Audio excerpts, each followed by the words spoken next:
ഇന്ന് നമ്മൾ ഉണ്ടാക്കാൻ പോകുന്ന അരി പൊടിച്ച പായസമാണ്. സാധാരണ കണ്ണൂർക്കാർ ഈ പായസം പിറന്നാളിന് ഉണ്ടാക്കൽ.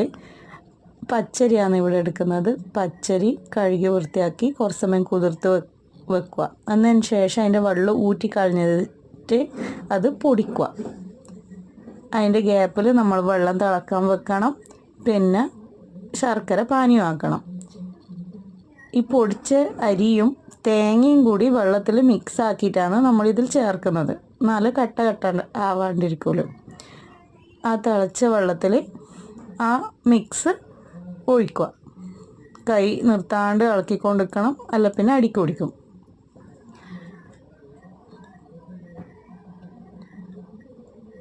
അത് വേവുന്നവരെ ഇളക്കണം. കളർ മാറി വരുമ്പം അത് വെന്തു എന്നാണ് അർത്ഥം.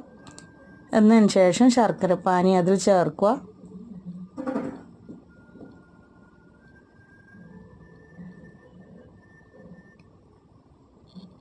ഇനി കുറച്ച് ഉപ്പിടണം. അത് മധുരം ബാലൻസ് ആവാൻ വേണ്ടിയിട്ടാണ്.